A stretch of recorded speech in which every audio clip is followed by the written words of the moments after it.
क्योंकि है ना।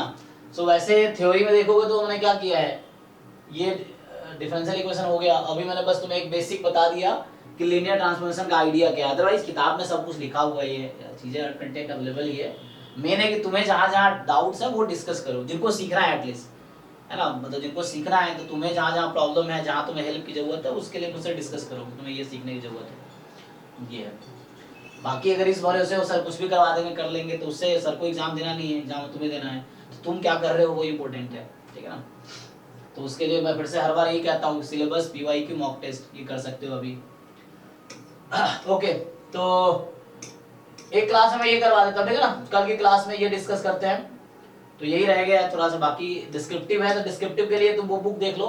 ये जो थोड़े से है डेटा पॉइंट के करस्पॉन्डिंग कैसे फाइंड करते हैं, मीन मीडियन मोड, जो 9th-10th क्लास में भी था स्टैटिस्टिक्स टॉपिक में, 9th 10th 11th है ना, इन सब में जो स्टैटिस्टिक्स जो लास्ट चैप्टर होता था उसको एक बार देख सकते हो। नहीं तो जो गुप्ता कपूर वाली बुक है, I think fundamental of applied statistics, उस बुक में पहला चैप्टर ही है, मे बी चेक कर लेना।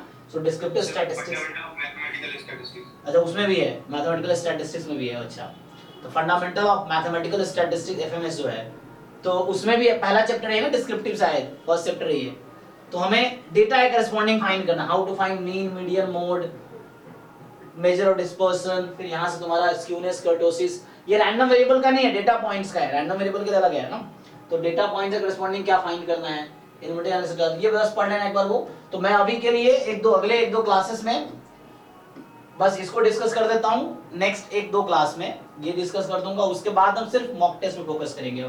तो अभी एक दो क्लास में बस ये डिस्कस करूंगा, और उसके बाद हम सीधा एक एक मॉक टेस्ट का एक एक क्लास रखेंगे। पहले बता दूंगा किस दिन कौन से मॉक टेस्ट का डिस्कशन है, आ जाएगा पहले ही, तो उसके हिसाब से आप अटेम्प्ट करो। अभी 7 यूनिट वाइज अपलोड हो गए हैं, और यूनिट वाइज कॉम्प्लीमेंट्री है, इसकी कोई प्रॉमिस नहीं था, वो आपके प्रैक्टिस के लिए है। हमारा प्लान है 20 फुल लेंथ टेस्ट अपलोड करने का, है ना, ये प्लान है, ताकि आप उसी को टेस्ट रिपीटेडली भी दे सकते हो। एक बार कंप्लीट करो, आपको चाहिए तो उसे वो हो जाएगा, मतलब क्या बोलते हैं, अटेम्प्ट बढ़ा सके तो दोबारा भी अटेम्प्ट कर सकते हो। लेकिन कोशिश करो कि कम टाइम में ज्यादा क्वेश्चन कर पाओ, ज्यादा मार्क्स स्कोर कर पाओ, कम गलतियां करो। तो ये आपको सीखना पड़ेगा प्रैक्टिस करके, क्योंकि सीधा एग्जाम में जाओगे, सीधे एग्जाम में गलतियां होंगी। घर पे वो प्रैक्टिस करके जाओगे तो एग्जाम में कम गलतियां करोगे, ये चीजें हैं, ठीक है।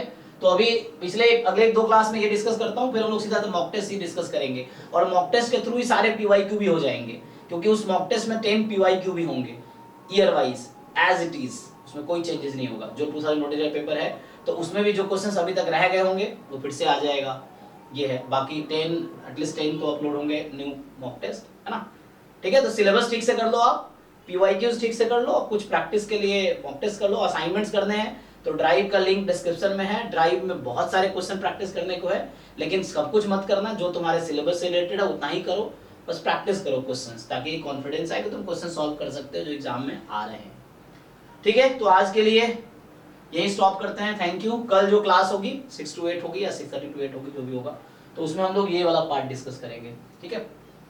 चलिए थैंक यू। बाकी लीनियर ट्रांसफॉर्मेशन का क्वेश्चंस देख लेना, और जो है वो बताना कल डाउट हो तो। जी कोई पूछ रहे थे कुछ?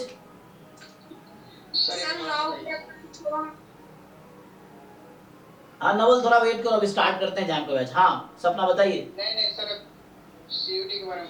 अच्छा सीयूटी पूछ रहे हैं नवल, बताइए। हाँ 2025 का बैच लिए हम सर, सीयूटी पढ़ाई कर ले रहे हैं, फॉर्म अप्लाई कर दिए। कोई बात नहीं, एग्जाम तो ऐसे ही हो जाएगा, कोई प्रॉब्लम नहीं, इतना मुश्किल एग्जाम है नहीं सीयूटी, ठीक है ना, एग्जाम दोगे तो हो जाएगा। हाँ सपना आप बताइए। मैं भी और कोई दिक्कत नहीं। सर राव ब्लैकबेल थ्योरम हमसे क्वेश्चन नहीं होते, तो वो ज्यादा इंपॉर्टेंट है क्या, ये बता दो बस। राव ब्लैकबेल थ्योरम क्या होते हैं? क्वेश्चंस नहीं हो पाते सर उससे। तो क्वेश्चंस आप पूछो ना, क्यों नहीं हो पाते? जो क्वेश्चन आपसे नहीं होते मुझसे पूछो। सर डाउट क्लास में पूछेंगे। हाँ मतलब ये डाउट क्लास ही चल रही, जो 6 to 8 सीयूटी बैच चल रहा है, डाउट क्लास जैसा ही समझो आप। इसमें मैंने सिलेबस का किसी से प्रॉमिस नहीं किया था। जब आपने ज्वाइन किया होगा, चाहे जो मॉक टेस्ट बच्चा ज्वाइन किया, चाहे वो रिकॉर्डेड लेक्चर लिया हो, मैंने किसी को ये नहीं बोला मैं सिलेबस कराऊंगा, क्योंकि सिलेबस का रिकॉर्डेड लेक्चर ऑलरेडी है। जो सिलेबस मैं करा रहा हूँ जस्ट कि ठीक है तुम्हारा फायदा हो जाएगा उसमें, ये है तो उसमें, वरना हमने सिलेबस तो कराने कुछ ऐसा था ही नहीं इसमें। सो वैसे मैं करवा रहा हूँ, ठीक है। एक बार थोड़े से मतलब मेरा भी रिवीजन हो जाएगा उसके थ्रू, ये पर्पस है, और मैं भी सीख लूंगा। ये बाकी डाउट क्लास ही चल रहा है, इसमें हमने कहा था कि पीवाईक्यू और मॉक टेस्ट के डाउट डिस्कस करेंगे। जो लाइव बैच चल रहा है मेनली ये PYQ and mock test doubt discussion batch है, जो बैच 7 है। जो सीयूईटी का रिकॉर्डेड लेक्चर का प्लेलिस्ट है उसमें पूरा सिलेबस ऑलमोस्ट कवर्ड है, वहां देख सकते हो। वहां से आपको लगता है कुछ और चीजें जानने की जरूरत है तो आप मुझे बताओ। जैसे आपसे जो भी क्वेश्चन नहीं हो रहे, राव ब्लैकवेल के हो या लेमन सेफी के हो या क्रैमर राव लोअर बाउंड के हो, किसी भी टॉपिक के क्वेश्चन जो आपके सिलेबस का नहीं हो रहा है, आप 6 to 8 वाले बैच में पूछो या 10 to 11 डाउट क्लास है उसमें पूछो। बट पूछोगे तो सीखोगे, सिंपल सी बात है। जो बच्चा क्वेश्चन पूछेगा वो सीखेगा, जो नहीं पूछेगा फिर एग्जाम में जाकर उसको रियलाइज होगा कि हमने क्यों नहीं पढ़े ये चीजें, या क्यों अच्छा नहीं कर पा रहे। तो आपको जो भी सीखना आप पूछोगे तो मैं बताऊंगा, ठीक है। तो जो भी आपके डाउट्स है, आज 10 to 11 फिर डाउट क्लास होगी, आप उसमें ज्वाइन कर सकते हो, नहीं तो कल 6 to 7 में पूछो। डाउट के लिए हमेशा वेलकम है, ठीक है। मैं लाइव क्लास इसलिए डालूं ना क्योंकि आप डायरेक्टली पूछ सको डाउट्स अपने। चलिए तो अभी के लिए thank you and good night. जो सीयू वीडियो वाले बच्चे हैं लीव कर दो ग्रुप, मतलब ये मीटिंग।